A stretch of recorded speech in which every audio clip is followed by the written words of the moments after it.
Hello guys, good afternoon. Today is June 7, 2024.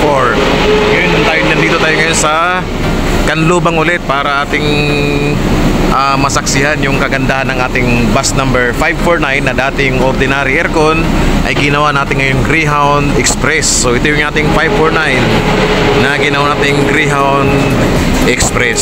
So yan guys, napakapugi ng ating 549 na ordinary aircon Hino RK na bus na ginawa nating Greyhound Express. So yan, ikutan natin Greyhound Express ng Hino RK na bus number 549 na biyaheng Sorsogon, Cubao. Biyaheng Sorsogon, Cubao yan guys, mga kabikulan dyan. So Bicol ulit.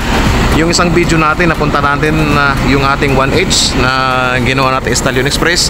So itong ating 549 naman, ginawa naman natin Greyhound Express. So yung ating 549. So yan, inikutan natin ha. Yan. Tsaka may surprise ako sa inyo guys. May surprise ako sa inyo dito sa bus number 549. Tara, pasukin natin, akitin natin yung ating bus number 549. So yan, yung ating 549. Basta yan, tara. So yun, ito na yung loob ng ating bus number 549. Kung mapapansin nyo guys, tingnan mo yung luggage niya. Napakaganda. Ganon din yung sa 1H na binidyo natin, binlag natin nung karaan. Ito rin yung kanyang luggage na ginamit. Talagang napakaganda. Yan, kasi ang lawak na, ang laki. Pag nagkarga ng mga bag dito, pag naglagay ng mga bag, hindi sila masyadong mahirapan kasi malaki na siya oh. Talagang kasya yung malalaking bag siguro. Hindi naman siguro itong mga bag na may digulong, pero yung mga bag lang na mga malalaking bag kasya na dito sa taas kasi ang laki ng kanyang luggage. Yan, so ganyan ito yung kanyang luggage. Tapos ganun din guys, kung mapapansin din natin yung ating mga upuan ay mayroon na rin mga charging port. Ayan o, makita natin. Ayan, ayan, lahat po ng mga upuan natin may saksakan na po sa cellphone. Ayan, pagka may cellphone, ayan o, may charging port na po guys. Lahat ng upuan ng bus na to na 549. So ito yung pinakalikod. Ayan. So sabi ko nga, dating Greyhound, dating ordinary aircon, ginawa natin Greyhound Express. So ang ganda ng likod. Ayan, ganda. Tapos punta naman natin ng CR. So ito yung CR na niya. So yan ang CR natin, kompleto rin.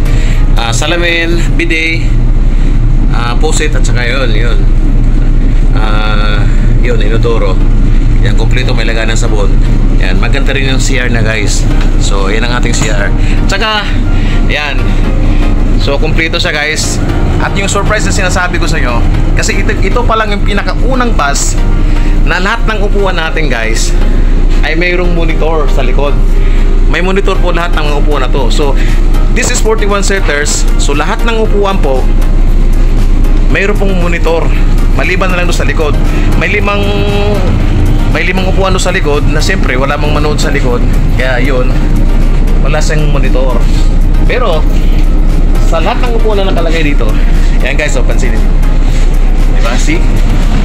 May mga monitor po sa likod ng upuan na yan. So yung mga pasahero pwedeng manood yan sa upuan na yan. Hindi na sila titingin-tingin pa doon sa harapan kasi ayan o, lahat ng upuan po guys may monitor, may TV screen na maliit. Ayan, tingnan natin o. Ayan o, may TV screen na maliit. Ito yung pinakaunang bus na ilalabas natin na lahat ng upuan ay mayroong mga TV screen sa likod. Ayan o, naka-built-in po siya. Mayroon siyang TV para yung mga pasahero hindi na yung lalabas-labas yung ulo para makita lang yung video kasi may nakaharang na tao. So ito hindi na, kasi sa harap nila mismo nandyan yung monitor, nandyan yung TV. So pwede silang manood, di ba? Napansin nyo guys? Grabe, ang ganda talaga. Yan, see? Napakaganda ng pagkagawa ng 549. For the first time na lalabas na bus galing dito sa Del Monte ay ito lang yung nagkaroon ng TV screen sa likod ng mga upuan, maliban na sa TV malaki. So di ba? So ngayon guys, titingnan naman natin, i-rotis natin tong ating bus number 549. Kasi for road test na to. Tapos pagka okay na, lahat ay okay, i-release na lang po natin to. So yan ha, shout out sa mga taga Bicol, abangan nyo po itong bus nating bus number 549 na biyaheng Sorsogon. May TV screen po ito sa lahat ng mga upuan na uupuan nyo. Hindi na kayo titingin ito sa big screen, kasi mayroon dyan sa. So yan ha, so talagang napakaganda ng pagkagawa ng bus nito 549. So dating ordinary aircon nga ay ginawa nating Greyhound Express. Ayan ha. So ikutan natin yung ating paggawaan mamaya, kasi ang dami pang bus na for release dito na ginagawa nating pinalitan natin yung mga dating mga luma, ginagawa natin bago na halos ngayon. Kaya ikutan din natin mamaya pagkatapos natin i-road test itong ating bus number 549. Okay, so i-road test muna natin, then pagkatapos road test wala tayong mapansin na sira for release. Okay, so abangan nyo guys, i-road test muna natin. So ayun nga, atin lang i-road test yung ating bus number 549. So ito yung 549 natin, so road test natin. Pagka wala tayong makita ng mga sira dito, ay pwede naman natin itong release. So ito yung 549.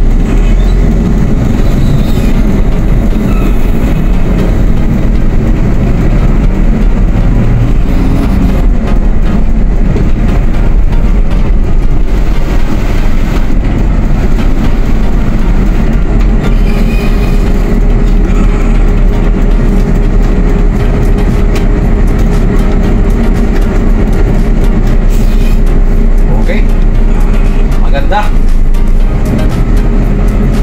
Pwede natin i-release to.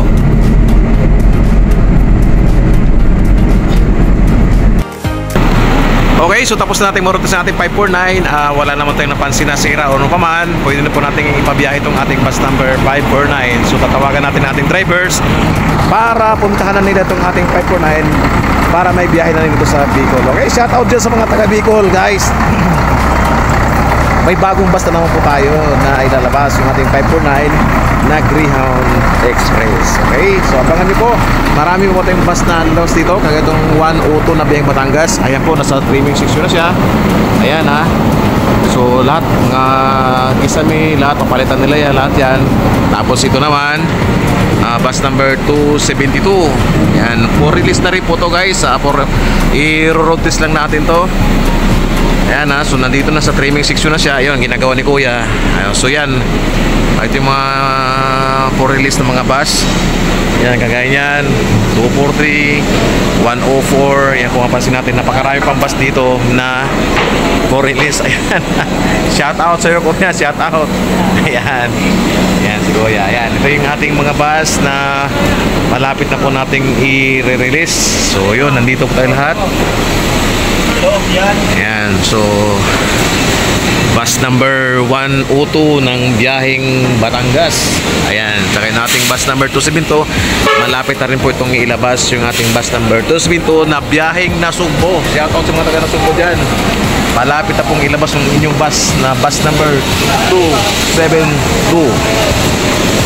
Okay, so yun, marami pa tayong ginagawa dito guys. 586, yan, so yan, nasa ito, yan, nasa trimming section iba. Ito naman sa ito, nasa painting section. Yan, so bus number 101, again, Batangas pa rin. Yan, kinukuskus nila mabuti na ni Kuya para malinis, makinis pag pininturahan na. Yan, so yung ating 229 naman, yan, so nandito ngayon para, yan, nasa painting section na rin to. Yan, ito naman sa structural section. Structural section. Marami pa tayong guys na ginagawa na bus dito sa ating Kanlubang, sa Del Monte Motors. Ayan, kung nakalira, lahat yan gagawin lahat. Tapos yan, nasa structural tayo. Yan, lahat po guys ng mga sira o mga kinakalawang na ng mga bakal, yan, papalitan po natin lahat yan. Kaya ng ginawa Kuya, yun, no? Yung bubong, yan, biniwilding ni Kuya.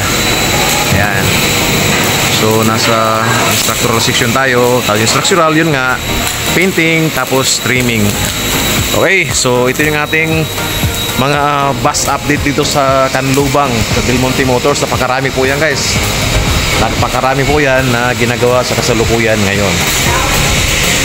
Okay, so yun, naabangan nyo to guys, yung mga bus na to, yung mga nakikita nyo sa video, lahat po, gagawin po lahat, ikukumpuni lahat yan, ayusin, tapos pag naayos na, road test, release. Okay, so babalik po ito sa pagiging sariwa ulit. Yan, so yan ang ating mga bus update dito sa Canlubang, sa Del Monte Motors. Marami tayong ginagawa rito mga bus. Okay, so abangan nyo na lang po yung next video ko. Okay, so yung ating munang binidyo ngayon, yung ating bus number 549, nasabi ko nga dating ordinary aircon, na ngayon ay ginawa nating Greyhound Express. Okay, so abangan nyo yung next video guys. Thank you, at saka maraming salamat sa inyo lahat mga kabiyahidor. Okay, so yan guys, so tapos na tayo mag-video. So ito yung ating bus number 549 nga na ilalabasan natin, pwedeng ngayon, pwedeng bukas. Pag may driver na, pwede na po natin ilabas to. Nga pala, babatiin ko lang, shoutout nga pala sa mga taga Wilcon Lemery, yung nakakita sa akin nung last na pumunta ako sa Wilcon Lemery. Shoutout sa inyo mga loads, maraming salamat at nakilala nyo ako doon sa Wilcon Lemery. Okay, so FYI nga pala guys, may nagtatanong din kung ano ng AdBlue. Idol, ano yung AdBlue? So itong AdBlue guys, pag yung usok na galing sa makina, papasok yun sa catalytic converter. Pag kagaling sa catalytic converter, paglabas niya, bubugahan niya ng AdBlue. So before lalabas yung usok sa tambutso, paglabas nun, clean air na. So clean air na guys, kasi na-experience ng AdBlue. So yun ang gamit ng ating AdBlue. Yung pinaka-main component ng AdBlue is yung urea, na kung saan ay ginagamit sa fertilizer. Ayan, so clean air, yun ang gamit ng ating AdBlue. So galing ang usok, galing sa makina, papasok sa catalytic converter, and then paglabas, i-spray ng AdBlue. Bago ilabas sa tambutso, clean air na siya. So yun guys, yun ang purpose ng ating AdBlue. Okay, so sana nasagot ko yung mga katanungan ninyo guys. Comment lang sa comment section para malalaman, sagot ko ng mga katanungan. Okay, so yun lang po ng ating purpose ng ating AdBlue. Bakit yun ang sagot natin sa tanong ngayon ng purpose ng ating AdBlue. Okay, so maraming thank you.